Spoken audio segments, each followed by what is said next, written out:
والذین یدعون من دونہ، اللہ کے سوا جس کو بھی پکار رہے ہو، خواہ وہ بت ہے، خواہ وہ فرشتہ ہے، خواہ وہ جن ہے، خواہ کوئی پیغمبر ہے، اس میں ان ہستیوں کا کوئی قصور ہے یا نہیں ہے یہ ایک الگ بات ہے. جو پکار رہا ہے وہ شرک کے اندر مبتلا ہو گیا. اللہ تعالیٰ نے ان لوگوں کی کوئی سند نازل نہیں کی کہ ان سے یوں دعا کی جائے. آگے جا کے یہ مضمون اور کھلے گا، اس کے بعد آپ کو بالکل کلیئر ہو جائے گا کہ ہر وہ ہستی جس کو اللہ کے مقابلے پہ کھڑا کیا جائے وہ من دون اللہ ہے. عیسیٰ ابن مریم کو بھی اللہ تعالیٰ نے سورۃ المائدہ میں کہا من دون اللہ، اللہ کے سوا تم عیسیٰ اس کی ماں کو پوجتے ہو. اور پھر سورۃ المائدہ کے اینڈ میں جا کے جو اللہ تعالیٰ نے وہ نقشہ کھینچا ہے کہ ہم عیسیٰ ابن مریم کو کھڑا کریں گے اور پوچھیں گے کیا تو نے کہا تھا کہ تجھے اور تیری ماں کو پوجنا شروع کر دیں اللہ کے سوا. وہاں پہ بھی آئے من دون اللہ. وہ کہیں گے اللہ مجھے کب شایع تھا کہ میں ایسی بات کرتا، میں نے تو وہی کہا جو تو نے مجھے وہی کی تھی کہ عبادت کرو اس اللہ کی جو تمہارا بھی رب ہے اور میرا بھی رب ہے. اور بالفرض اگر میں نے کوئی ایسی بات کی ہے اللہ وہ تیرے دل میں تو ہے، تو اسے جانتا ہے. جو میرے جی میں ہے وہ تو جانتا ہے، جو تیرے جی میں ہے وہ میں نہیں جانتا. تو ہی تمام غیبوں کا جاننے والا ہے. اب یہ تیرے بندے ہیں، چاہے تو انہیں بخش دے چاہے انہیں عذاب دے. عیسیٰ ابن مریم تو سائڈ پہ ہو گئے کہ یا اللہ تو جانے اور تیرے بندے جانے. یہ بات سننے کے بعد مجھے بتائیں کرسچنز کے ساتھ کیا ہوگی. وہ جو ہمارے دوست ہیں ریحان احمد یوسفی صاحب جنہوں نے وہ ناول لکھا ہے جب زندگی شروع ہوگی، اس میں انہوں نے نا یہی جو سورۃ المائدہ کا آخری حصہ ہے نا اس کو انہوں نے فلمانے کے انداز میں نا پیش کیا ہے کہ عیسیٰ ابن مریم کو جب بلایا جا رہا ہے. ظاہر ہے قرآن نے تو صرف ایک واقعہ بیان کیا نا، اس کے بعد جو وہاں پہ منظر بننا ہے پھر انہوں نے اس کا بھی نقشہ کھینچا ہے کہ بڑے بڑے پادری بھی کھڑے ہوئے ہوں گے، لو جی حضرت عیسیٰ آئے اب ہماری شفاعت کریں گے. تو جب وہ اللہ کی گفتگو عیسیٰ ابن مریم سے سنیں گے تو انہیں تو اندازہ ہوگا، تو وہ پھر ایک ایک بے ہوش ہو کے گر رہا ہوگا کہ لو یار یہ تو عیسیٰ کے ساتھ ہو رہا ہے، ہمارا تو کوئی پرسان حال ہی نہیں ہے، ہم کس ایلیوژن میں زندگی گزار رہے ہیں. انہوں نے اس کو پورا، اور ایکچوئل نقشہ اس سے بھی زیادہ بھیانک ہونے والا ہے. آپ اندازہ کریں جن لوگوں نے پوری زندگی ایک سراب کے پیچھے گزار دی ہے، آخرت میں تو ان کے دنیا میں آپ کو جب پتہ چلتا ہے یار میں نے 50-60 سال کی زندگی جو ہے وہ غلط عقیدے پہ گزار دی ہے تو بندے کے طوطے اڑ جاتے ہیں. حالانکہ دنیا میں تو چانس ہے کہ آپ اپنی کوئی ریکوری کر لیں، پھر بھی لوگوں کا غم نہیں ختم ہوتا، مرتے دم تک ان کے ساتھ وہ غم جاتا ہے یار کدھر زندگی ضائع کر دی، کیا کرتے رہے. آخرت میں جب آپ واپس بھی نہیں آ سکتے، کوئی سوچ بھی نہیں سکتا کتنا گمبھیر معاملہ ہونے والا ہے. تو یہ فوراً ان آیات کے بارے میں بتوں کے پیچھے چھپ جاتے. تو میں نے کہا یار یہ تو عیسیٰ ابن مریم کے بارے میں بات ہو رہا، ابھی تو یہ مضمون اس میں آگے چلے گا. اللہ نے کہا کہ ان کو مغالطہ لگ گیا ہے کہ کچھ مخلوق جو ہے وہ اللہ نے پیدا کی بھی تھی اور کچھ مخلوق جو ہے وہ اور ہستیوں نے پیدا کی تھی. تو انہیں یہ پتہ ہی نہیں چل رہا کہ ہم نے اللہ کو اپنا مشکل کشا ماننا ہے یا اس مخلوق کو ماننا ہے. تو دکھاؤ نا وہ کون سی مخلوق ہے جو اور ہستیوں نے پیدا کی ہے. چلیں اگر کوئی کہتا ہے یہ بتوں کے بارے میں تو بتاؤ عبد القادر جیلانی نے کون سی مخلوق پیدا کی ہے؟ یہ تو وہ توحید ہے جو یہ بھی مانتے ہیں، بابوں کے ماننے والے بھی، کہ پیدا کرنا اللہ ہی کا کام ہے. اس توحید کو تو کافر بھی مان رہے ہوتے ہیں، ہندو بھی مان رہے ہوتے ہیں. تو اندازہ کریں توحید اپنے ٹاپک کے اندر بالکل کلیئر ہے. تو اللہ تعالیٰ فرما رہا ہے کہ ان کی دعا تو پھر بھٹکتی پھرے گی. وَلِلَّهِ يَسْجُدُ مَن فِي السَّمَاوَاتِ وَالْأَرْضِ، اور اللہ ہی کے لیے سجدہ کرتی ہے ہر شے جو آسمانوں میں ہے یا زمین میں. طَوْعًا وَكَرْهًا، خوشی سے یا کراہت سے. اب خوشی سے تو ظاہر ہے کہ جو مخلوقات بھی اللہ تعالیٰ کی تابع فرمان ہے وہ تو خوشی سے ہی کر رہی ہیں. انسان اور جن جو ہیں وہ بہرحال اللہ نے ان کو اختیار دیا ہے، چاہے تو وہ ناشکری کریں خواہ وہ شکر گزاری کی روش اختیار کریں، اس لیے آپ کو یہاں بغاوت بھی نظر آتی ہے. باقی کوئی بھی مخلوق ہے اس نے چاہتے ہوئے یا نہ چاہتے ہوئے اللہ تعالیٰ کو رسپانس کرنا ہے، اللہ کو سجدہ کرنا ہے. وَظِلَالُهُمْ بِالْغُدُوِّ وَالْآصَالِ، اور ان چیزوں کے سائے بھی صبح و شام اللہ کو سجدہ کرتے ہیں. اسی سے ملتی جلتی آیت سورہ النحل میں بھی گزری تھی کہ جو یہ چیزوں کے سائے ہیں یہ اللہ کو سجدہ کر رہے ہیں. آپ دیکھیں نا، مشرق سے جب سورج نکلتا ہے صبح کے وقت تو وہ سورج چونکہ نیچے ہوتا ہے، آپ اگر سامنے اس کے کھڑے ہوئے ہوں اور سامنے کوئی اور اوٹ نہ ہو تو آپ کا سایہ اتنا لمبا ہوتا ہے گویا کہ وہ اللہ کو سجدہ کر رہا ہے. اور جب وہ غروب کے وقت جاتا ہے تو پھر آپ کا سایہ اس طرف لمبا سجدہ کر رہا ہوتا ہے. جب اوپر ہوتا ہے تو سایہ کم ہو جاتا ہے. تو مشرق اور مغرب کی سمت میں سائے سجدہ کر رہے ہوتے ہیں. یہ آیت سجدہ ہے. اللہ اکبر. یہ ٹو باؤ ڈاؤن کر لینا کافی ہے. سواری پہ جب صحیح بخاری میں آتا ہے عبداللہ ابن عمر بیٹھے ہوتے تھے اور وضو نہ بھی ہو تب بھی جب وہ قرآن کی تلاوت کرتے تھے تو جیسے آیت سجدہ آتی تھی تو وہ سر جھکا لیتے تھے. یہ سجدہ ہو جاتا ہے سواری پر یا کرسی پہ بیٹھے ہوئے، یہی سجدہ ہے. ہاں اگر آپ نیچے خود سیٹ سے اتر کے سجدہ کرنا چاہیں وہ اعلیٰ ترین درجہ ہے، لیکن یہ سجدہ ٹو باؤ ڈاؤن اس سے بھی ادا ہو جاتا ہے. قل من رب السماوات والارض، اے نبی ان سے پوچھئے کہ بتاؤ تو کون ہے رب آسمانوں کا اور زمین کا. قل اللہ، پھر خود ہی نے جواب دو اللہ. اللہ ہی رب ہے، اللہ ہی پالنے والا ہے. قل افاتخذتم من دونه اولیاء، کیا تم نے اللہ کے سوا اور اپنے حمایتی اور پشت پناہ بنا لیے ہیں؟ لا یملکون لانفسہم نفعا ولا ضرا، جو اپنی جان کے لیے بھی کسی نفع اور نقصان کے مالک نہیں ہیں. تمہارے ساتھ انہوں نے کیا نفع اور نقصان والا معاملہ کرنا ہے. قل هل يستوي الاعمى والبصير، اے نبی ان سے فرماؤ کیا اندھا اور آنکھوں والا برابر ہو سکتے ہیں؟ ام هل تستوي الظلمات والنور، یا پھر اندھیرے اور روشنی برابر ہو سکتے ہیں. یعنی یہ اگزامپل دی جا رہی ہے، جس طرح اندھا اور دیکھنے والا برابر نہیں ہے، اندھیرا اور روشنی برابر نہیں ہے، اس طرح جو توحید کے اوپر ہے اور جو شرک میں مبتلا ہے یہ دونوں آپس میں برابر نہیں ہو سکتے. اور نہ اللہ تعالی کے مقابلے پہ کوئی اور ہستی ہو سکتی ہے. یہ اللہ کی کوالٹیز ہیں، کسی اور ہستی کو نہیں دی جا سکتی. ام جعلوا للہ شرکاء، کیا انہوں نے اللہ کے لیے ایسے شریک مقرر کر لیے ہیں؟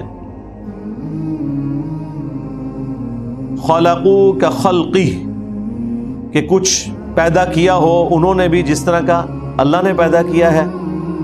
فتشابہ الخلق علیہم، کہ ان کے اوپر تخلیق جو ہے وہ ایمبیگوٹی کا شکار ہو گئے ہیں، یہ مشتبہ ہو گئی ہے، انہیں پتہ ہی نہیں چل رہا کہ اچھا یہ چیز تو اللہ نے بنائی ہے اور یہ فلاں ہستیوں نے بنائی ہے.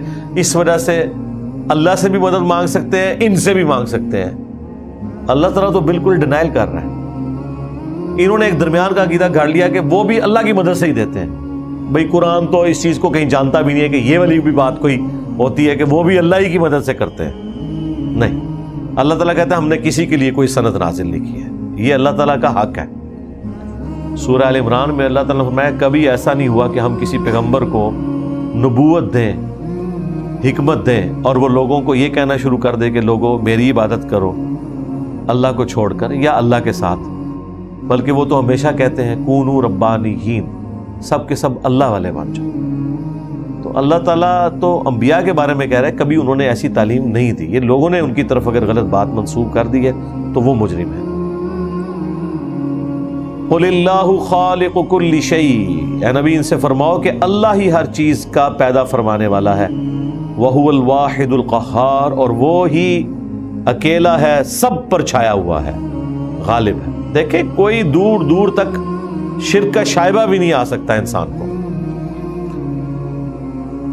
اللہ تعالیٰ نے سورہ الانبیاء میں فرمایا کہ اللہ کے ساتھ اگر کوئی الہ اور ہوتا نا تو زمین و آسمان کا نظام درم برم ہو جاتا. سورہ بنی اسرائیل میں فرمایا کہ اللہ کے ساتھ اگر کوئی اور الہ بھی ہوتے نا تو یقیناً اللہ کے عرش کا راستہ تلاش کرتے تاکہ اس عرش کے اوپر قبضہ کر کے وہ اس مسند حکومت میں بیٹھ جائیں. اور سورۃ المومنون میں اللہ تعالیٰ نے فرمایا کہ اگر اللہ تعالیٰ کے ساتھ کوئی اور الہ ہوتا تو جھگڑے کی صورت میں ہر الہ اپنی اپنی مخلوق لے کے سائڈ پہ ہو جاتا. تو دنیا کا اتنا بیلنسڈ انداز میں چلنا خود اس بات کا ثبوت ہے کہ اس کائنات کا بنانے والا چلانے والا ایک ہے. دو میں تو اختلاف آ ہی جاتا ہے, کہیں نہ کہیں جیلسی فیکٹر آ ہی جاتا ہے, اور توحید تو سب سے بڑا ایک فیکٹر ہے. اللہ تعالیٰ نے تورات میں فرمایا آئی ایم جیلس گاڈ.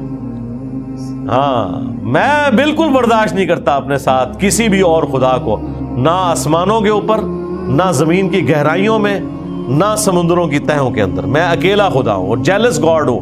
بنی اسرائیل کا گاڈ جیلس گاڈ ہے, وہ اپنے ساتھ کسی کو برداشت نہیں کرتا. تو یہ تکبر, انا, یہ صرف اللہ کو زیبا ہے اور وہ ڈیزرو کرتا ہے. وہ اکیلا ہے, باقی سب اس کے مرہون منت ہے. ہمارے کیس میں تو تکبر جو ہے یہ عیب ہے, اللہ کے کیس میں یہ اللہ کی کوالٹی ہے. ہمارے کیس میں عیب اس لیے ہے کہ ہمیں شایع نہیں ہے, اور اس کے کیس میں کوالٹی اس لیے ہے کہ اسے شایع ہے, وہ ہر چیز کا مالک ہے. انزل من السماء ماء, اسی نے آسمان سے اتارا پانی. فسالت اودیتم بقدرها, تو اس پانی کی برکت سے بہنے لگی وادیاں اپنے اپنے اندازے کے مطابق. یعنی وہ پہاڑوں کے درمیان سے جو چشمے نکلتے ہیں, جہاں کھلے پہاڑ ہیں آپس میں زیادہ فاصلہ ہے وہاں پہ زیادہ چوڑے نالے نکلیں گے, جہاں کلوز ہے وہاں تنگ نکلیں گے. پھر مٹی کا کلر بھی ڈیفرنٹ ہوگا, مختلف صورتحال ہوگی. جہاں پہ جنگلات اگے ہوئے ہوتے ہیں, درختوں کے جھنڈ ہوتے ہیں, وہاں پہ وہ درختوں کے جھنڈوں میں سے بھی چیزیں اس میں پانی کے ساتھ شامل ہو جاتی ہیں. یہ پاکستان بننے سے پہلے کشمیر سے, جو آکوپائڈ کشمیر ہے, وہاں سے لکڑی آیا کرتی تھی اور جیلم منڈی تھی. یہ جو ہمارے جیلم شہر کے مشین محلے ہیں نا, کس وجہ سے ہیں؟ مشین محلہ نمبر 1, 2, 3, بیسیکلی لکڑی کی مشینیں لگی ہوتی تھیں ان محلوں میں. آج بھی کچھ بچ گئی ہوئی ہیں, باقی تو اب لکڑی اتنی مہنگی ہو گئی ہے کہ لوگ افورڈ نہیں کر سکتے. تو یہاں پہ مشینیں لگی تھی, اس لیے یہ مشین محلے تھے. اور وہ لکڑیاں کاٹ کے ان گیلیوں کو جوڑا جاتا تھا, کشمیر میں رسیوں سے باندھا جاتا تھا, اور جن لوگوں نے وہ گیلیاں خریدی ہوتی تھی نا, ان گیلیوں کے اوپر بیٹھ جاتے تھے, کشتی بنا لیتے تھے اس سے. یعنی وہ پوری پراپر کشتی نہیں ہوتی تھی, وہ گیلیاں جڑی ہوئی, اتنی بڑا پلیٹ فارم بن گیا, وہاں اس میں بیٹھتے تھے. دریا تو چلتا تھا, ظاہر ڈیم تو نہیں بنا ہوا تھا, وہاں سے وہ بیٹھتے تھے, اور جیلم میں آ کے نا دریا پہ ان کو روک لیا جاتا تھا. کوئی پیٹرول کا خرچہ نہیں, کوئی ڈیزل کا خرچہ نہیں, کوئی لوڈنگ نہیں, کوئی ان لوڈنگ نہیں. وہ نیچرل پیس میں اپنی لکڑی یہاں پہ پہنچ جاتی تھی. پھر جب یہاں جیلم پہنچتی تھی تو یہاں پہ وہ ڈمپ کرتے تھے ذخیروں میں, پھر یہاں سے لکڑی آتی تھی اور کٹنگ ہوتی تھی, اور اس طریقے سے یہ سارے معاملات چلتے تھے. تو یہ جو وادیوں سے پانی نکلتا ہے یہ اپنے اپنے اس کے مطابق نکلتا ہے.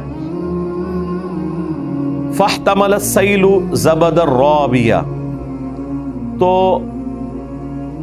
جو سیلاب پانی کا بہتا ہے وہ اپنے ساتھ ابھرا ہوا جھاگ بھی لے کر آتا ہے. یعنی راستے میں تنکے اٹھائے گا, لکڑیاں اٹھائے گا, بعض درخت بھی ٹوٹیں گے, کچھ جنگلات کا بھی صفایا ہوگا جب بڑے بڑے پانی کے پیچھے سے اس طریقے سے ریلے آتے ہیں. اور یہ جو جھاگ, یا آپ سمجھ لیں ایک جھنکار جو اس کے اوپر پانی کے اوپر چلتا ہے, اسی طرح کا وَمِمَّا يُوقِدُونَ عَلَيْهِ فِي النَّارِ ابْتِغَاءَ حِلْيَةٍ, اسی طرح کا جو جھاگ والا معاملہ ہے وہ ان چیزوں کے کیس میں بھی ہوتا ہے جو زیورات تم آگ کے اوپر گرم کرتے ہو. یہ جب سونا چاندی ان کو پگھلایا جاتا ہے اور اس سے آپ نے کوئی چیز بنانی ہوتی ہے تو اس کے اوپر بھی وہ ملاوٹ جھاگ کی شکل میں اوپر آ جاتی ہے, اس کو علیحدہ کیا جاتا ہے, پھر پیور گولڈ اور یہ چاندی کے ذریعے وہ زیورات بنائے جاتے ہیں. تو اللہ تعالیٰ نے دونوں کی مثال دی ہے کہ آگ پہ تپنے والی چیز کے اوپر بھی جھاگ آتی ہے, اسی طریقے سے جو پانی ندیوں میں بہتا ہے, دریاؤں میں آتا ہے, پہاڑوں میں سے ہوتا ہوا, وہ بھی اپنے ساتھ ایک جھاگ لے کے آتا ہے. یعنی یہ بھی ایک یونانیمس چیز ہے نا, وہ اللہ تعالیٰ نے ایک قانون قدرت وہاں پہ بھی رکھا ہے, جھاگ والا معاملہ یہاں پہ بھی رکھا ہے. اس کے علاوہ بھی آپ کئی چیزیں دیکھیں اس کائنات کے اندر, ہر ایک سبسٹینس میں اللہ تعالیٰ نے